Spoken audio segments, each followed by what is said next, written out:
Selamat pagi Sobat Pora dan seluruh masyarakat Kabupaten Sleman. Salam olahraga. Bahagia sekali pada pagi hari ini kita dapat berjumpa kembali dalam acara Pulau Muda Sleman, Punggawa Olahraga dan Pemuda Kabupaten Sleman. Sobat Pora, pada pagi hari ini kita kedatangan bintang tamu spesial yang akan kita suguhkan, yaitu sosok yang sangat menginspirasi kaula muda dengan segudang prestasi yang telah diraihnya.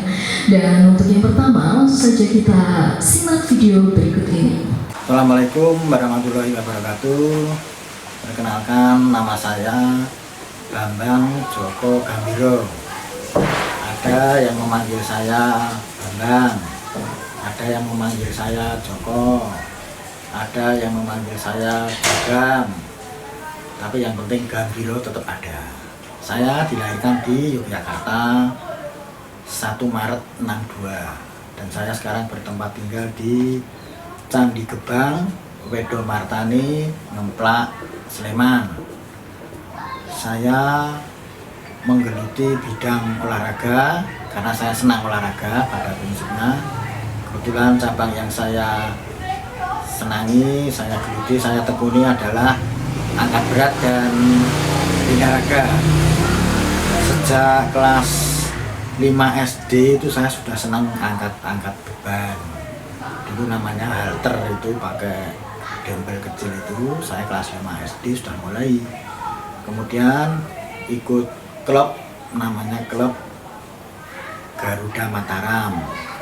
Karena dulu sangat jarang ada perkumpulan angkat besi, binaraga, angkat berat, itu sangat jarang. Yang ada di kota, yaitu di Jalan Pangeran Mangkubumi, itu Tugu ke selatan sedikit, di sana ada yang namanya Garuda Mataram. Sekarang sudah tidak ada lagi. Dan sejak itu saya aktif berlatih, kemudian berprestasi baik di binaraga maupun juga angkat berat. Khususnya untuk angkat berat, itu saya pemegang rekor nasional untuk jenis angkatan bench press. Itu sampai dengan 8 tahun berturut-turut belum ada yang bisa memecahkan rekor saya ketika itu. Itu prestasi yang sangat membanggakan, karena saya di samping sebagai atlet, saya juga melanjutkan studi di Universitas Gadjah Mada, yaitu Fakultas Ilmu Sosial dan Ilmu Politik, jurusan Ilmu Pemerintahan. Sehingga bisa seiring antara atlet yang berprestasi nasional dan juga sebagai mahasiswa yang kemudian bisa lulus dari perguruan tinggi Universitas Gadjah Mada. Kemudian pada tahun 1986 saya diterima sebagai CPNS di pemerintah Kabupaten Sleman, yang dulu seleksinya itu melalui pemerintah Provinsi Daerah Istimewa Yogyakarta, dan kemudian ditempatkan di Kabupaten Sleman, dan saya ditempatkan di Sekretariat Dewan. Sekarang banyak bermunculan klub maupun fitness di Kabupaten Sleman. Ini hal yang sangat menggembirakan dan mudah-mudahan prestasinya juga sangat baik.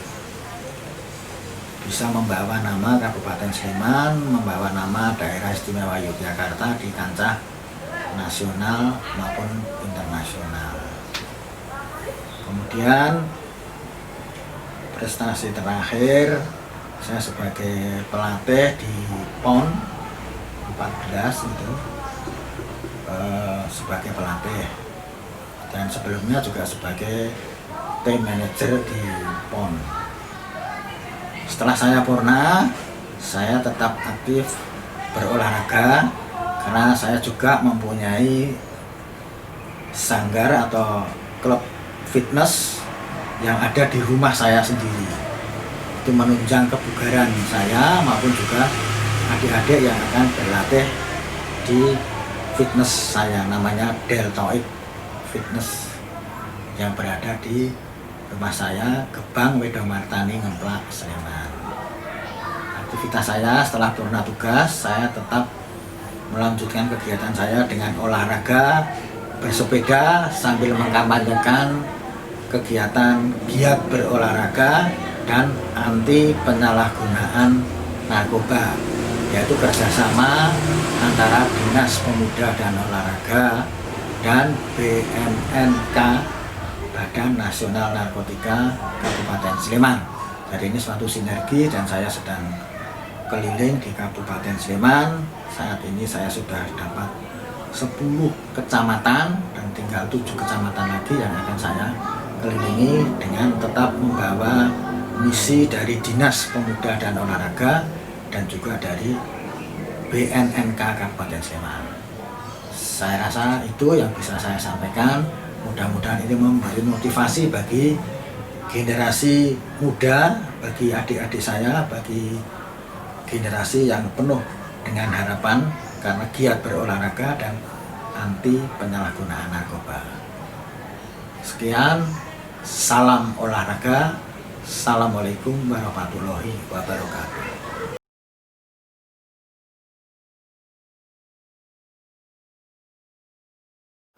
Bambang Joko Gembiro, atlet angkat berat dan binaraga dengan karir cemerlang pada masanya. Selamat pagi Pak Joko. Selamat pagi.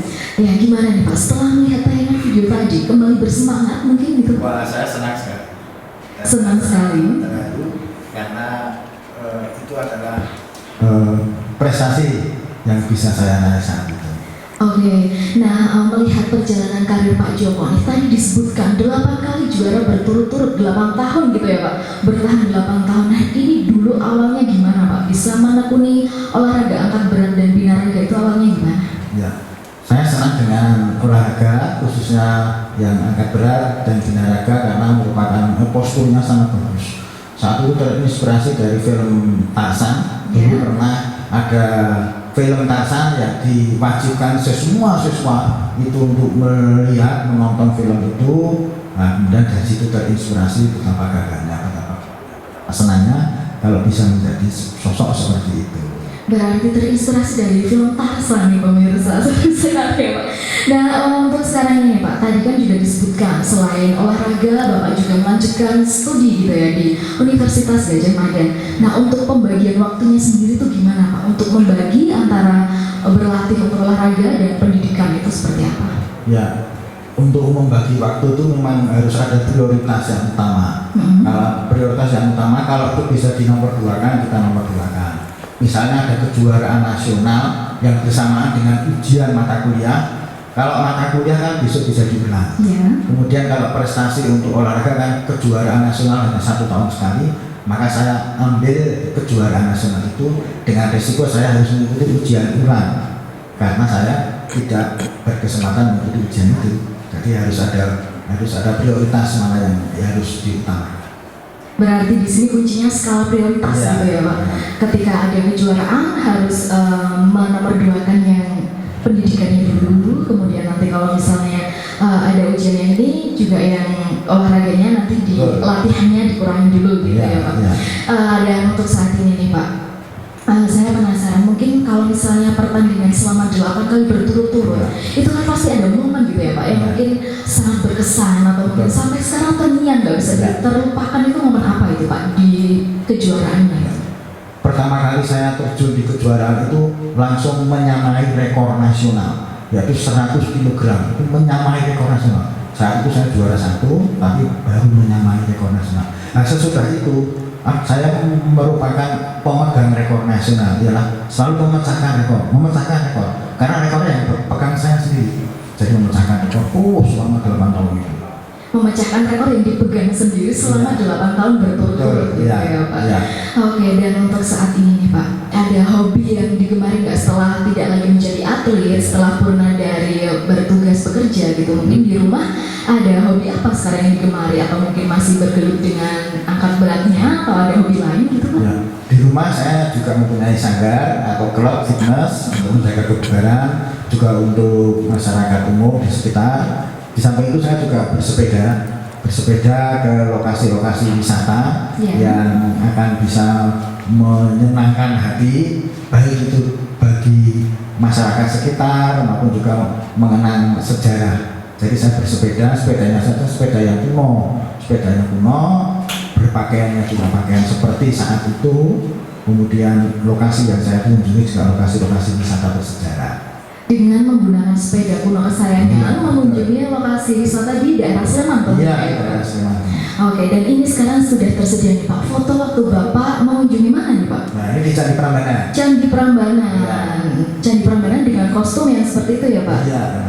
Oke, dengan topi apa sih Pak itu? Itu namanya polka. Topi polka. Topi polka selalu melekat gitu ya? Iya, betul. Menyatu itu. Oke, dan selanjutnya ini ada di mana nih Pak dengan menggunakan kuda lumping? Di Studio Alam Gamblong, Kecamatan Moludan, Sleman.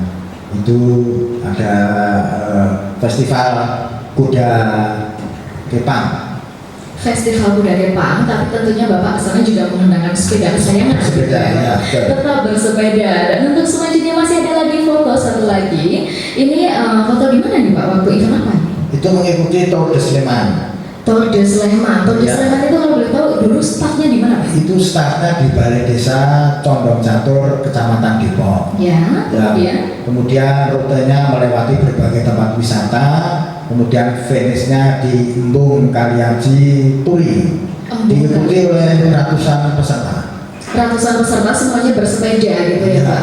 Bersepeda tapi sama dengan Pak Joko gitu, sepeda kuno ya, dengan tidak. pakaian kuno atau mungkin udah dengan yang sepeda modern zaman sekarang gitu Pak?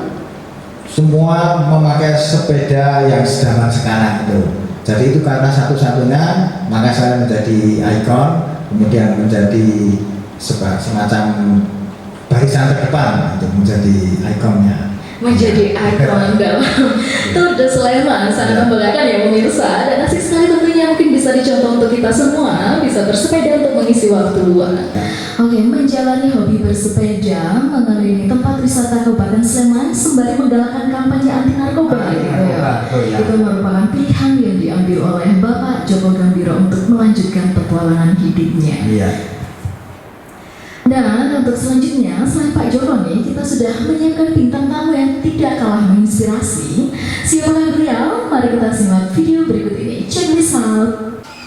Nama saya Suhartoyo, saya berumur 57 tahun. Saya tinggal di Kabupaten Sleman, tepatnya alamatnya Karangmojo, RT 03, RW 2, Purwawartani, Kalasan, Sleman. Saya menjadi disabilitas tahun 1976. Untuk keseharian saya membuat sispan atau motor gandengan roda 3 untuk teman-teman disabilitas. Dan pada waktu tahun 1986 saya mengikuti Pacific Games di Surakarta, Indonesia. Saya ikut 2 nomor, cabur utama atletik. Saya mendapatkan medali perunggu, dan kedua di sepak bola mendapatkan medali emas. Terus pada tahun 1989 saya masih dipercaya lagi untuk bisa memperkuat tim Indonesia di event Pacific Games di Kobe, Jepang. Masih mendapatkan medali emas di cabur sepak bola. Terus pada tahun 1994 saya masih dipercaya lagi menjadi tim Indonesia, khususnya di atletik. Tetapi di Beijing, Cina, di situ saya tidak mendapatkan medali lagi. Selanjutnya setelah itu saya melatih cabur voli duduk dan juga atletik di daerah Daerah Istimewa Yogyakarta atau NPC Daerah Istimewa Yogyakarta. Mungkin itu yang bisa saya sampaikan. Terima kasih. Baik Baik Sobat Pora, telah hadir bersama kita di sini Bapak Suwartoyo. Selamat datang Pak, selamat pagi. Terima kasih, selamat pagi. Bagaimana kabarnya ini Pak? Alhamdulillah baik. Baik, dan setelah melihat video barusan Pak, gimana jadi teringat perjuangan masa lalu? Sangat-sangat teringat karena juga masih belum banyaknya atlet, Ya. sehingga waktu itu perjuangannya sangat luar biasa untuk menjadi bagian tim dari Indonesia saja sangat susah, apalagi saat itu fasilitas dan lain sebagainya itu masih sangat minim sekali, dan untuk bisa menjadi bagian tim dari Indonesia itu cita-cita yang diimpikan setiap atlet. Cita-cita yang diimpikan oleh setiap atlet. Nah, tadi kan di video juga sudah tertera ya. Sepertinya kan panjang sekali kalau saya tanya prestasi-prestasi yang pernah diraih oleh beliau gitu ya pemirsa. Nah itu untuk saat ini saya akan menanyakan satu aja nih Pak. Prestasi dari yang sekian banyak itu yang menurut Bapak paling membanggakan itu yang mana Pak? Ya, paling membanggakan adalah pada waktu saya menjadi bagian tim Indonesia pada perhelatan Fastback Game tahun 1986 di Surakarta, Indonesia, dan juga Fastback Game tahun 1989 di Kobe, Jepang. Di Jepang, jadi karena tidak hanya level nasional ini pemirsa, ternyata sudah internasional gitu ya Pak, sudah sampai Jepang gitu. Nah untuk meraih prestasi tersebut nih Pak, dulu perjuangannya seperti apa? Perjuangan saya dengan keterbatasan yang ada dari keluarga yang menengah ke bawah, karena di situ juga dibutuhkan support semua pihak, artinya dari persiapan fisik, nutrisi, dan juga pemberian waktu yang memang harus konsisten waktu itu. Baik, harus konsisten dari nutrisi dan yang lainnya gitu ya Pak, sarana yang lainnya. Dan untuk saat ini setelah tidak lagi menjadi atlet, kesibukan apa yang dijalani oleh Bapak? Kesibukan saya setelah tidak menjadi atlet dan sudah tidak bekerja lagi di sebuah yayasan, saya bekerja mandiri, membuat alat bantu gerak untuk teman-teman disabilitas, dan juga saya saat ini dipercaya untuk menjadi ketua NPC Kabupaten Sleman. Baik, mengawali karir olahraga dari tahun 1985 yang membawa Pak Wartoyo menjadi atlet yang berprestasi gitu, dan sekarang telah mendedikasikan dirinya sebagai ketua NPC Kabupaten Sleman gitu ya Pak. Nah, sangat membanggakan sekali pemirsa, bintang tamu kita kedua-duanya ini sangat menginspirasi gitu ya. Dan langsung saja mungkin sekarang kita mulai diskusi dengan beliau berdua, dan kita mulai dari yang pertama. Isu yang pertama mungkin dimulai dari ini aja ya Pak ya. Bagaimana sih Pak tips-tips untuk para atlet muda agar bisa berprestasi seperti Bapak gitu? Nah dimulai dari Pak Toyo dulu mungkin, silakan. Ya, terima kasih. Untuk teman-teman generasi muda, teman-teman difabel yang hobi berolahraga, dan juga untuk meraih cita-cita yang tinggi sampai tingkat internasional itu butuh konsistensi dari diri pribadi sendiri, yaitu bisa memanage waktu dari latihan,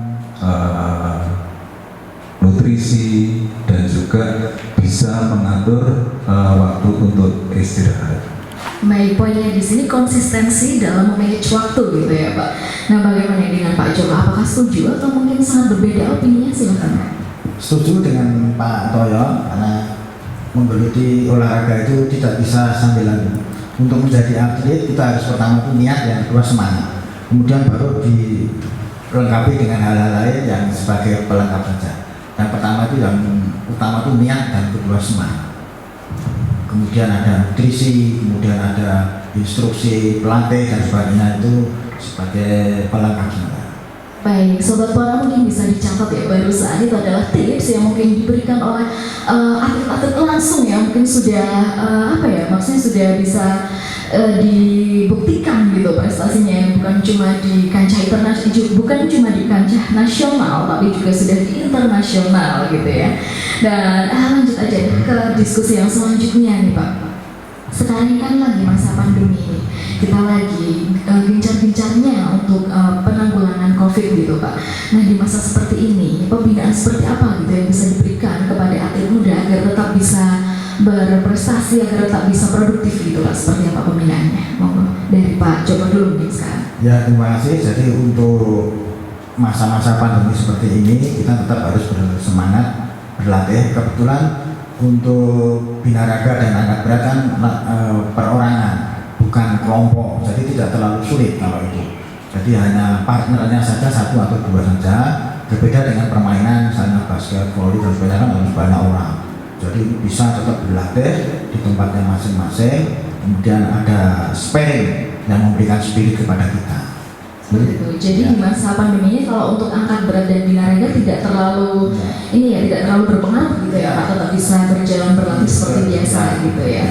Dan mungkin dengan Pak Toy ini gimana Pak kalau untuk dari segi Pak Toy? Silakan. Kalau pembinaan untuk saat ini kondisi dengan situasi pandemi COVID-19 ini, kami melakukan latihan mandiri dan juga ada monitoring. Di situ kita juga menerapkan arahan dari pemerintah, yaitu sesuai dengan protokol kesehatan. Jadi saat ini tetap ada latihan ya Pak? Tetap ada latihan dengan catatan tetap memperhatikan protokol kesehatan gitu ya. Dan terakhir nih Pak, harapannya Bapak untuk kemajuan keolahragaan di Kabupaten Sleman itu seperti apa Pak? Mohon langsung aja Pak. Harapan untuk teman-teman disabilitas di Kabupaten Sleman adalah pertama, jangan malu dan juga keluarga mungkin jangan mengekang atau membatasi gerak untuk berprestasi lebih tinggi. Giat berlatih, tetap semangat, tunjukkan bahwa sesuai dengan bidang cabur masing-masing kalian akan bisa. Semoga bisa sampai tingkat maksimal diberikan kepada pemerintah daerah sampai juga mengharumkan nama bangsa dan negara. Nah, kita doakan bersama gitu ya, mungkin setelah tayangan video berikut ini Bapak dan atau mungkin atlet-atlet di rumah bisa termotivasi gitu ya Pak, bisa termotivasi untuk bisa berprestasi selanjutnya, bisa mengharumkan nama kabupaten, bisa mengharumkan nama nasional dari Indonesia juga gitu ya Pak. Dan untuk Pak Joko mungkin silakan Pak. Jadi yang paling penting ya seperti saya sampaikan itu semangat dan niat itu tetap harus kita laksanakan. Kita lakukan, tidak ada hambatan yang berarti sebetulnya untuk latihan. Kemudian untuk pemerintah sudah bagus sekali memperhatikan kesejahteraan atlet. Zaman dulu sangat jarang sekali ada penghargaan bentuknya kesejahteraan, apakah itu uang atau yang lain, itu sangat jarang. Sekarang sudah sangat bagus, sudah ada penghargaan, aliansi, bonus dan sebagainya sudah baik. Itu memberikan rangsangan kepada generasi muda, kepada atlet-atlet muda. Kami ucapkan terima kasih kepada pemerintah. Tetap semangat untuk berlatih. Tetap bersemangat untuk berlatih gitu pemirsa dan Sobat Pora. Begitulah tadi harapan dari para legend of sports dari Kabupaten Sleman untuk kemajuan olahraga khususnya di Kabupaten Sleman, yang sekaligus menutup perjumpaan kita dalam acara Punggar Muda Sleman, Penggawa Olahraga dan Pemuda Kabupaten Sleman pada episode kali ini. Dan senang sekali Bapak telah bersedia. Terima kasih mungkin Pak atas waktunya, kehadirannya. Dan sampai jumpa di acara Punggar Muda episode selanjutnya. Jangan lupa follow akun sosial media Dispora yang tertera di bawah ini. Dan untuk mendapatkan kemudahan akses pelayanan di bidang kepemudaan dan keolahragaan, kita dapat mendownload aplikasi Punggar Muda di Play Store. Saya mewakili kru yang bertugas mohon undur diri. Tetap sehat, tetap semangat, hindari kerumunan, dan salam olahraga.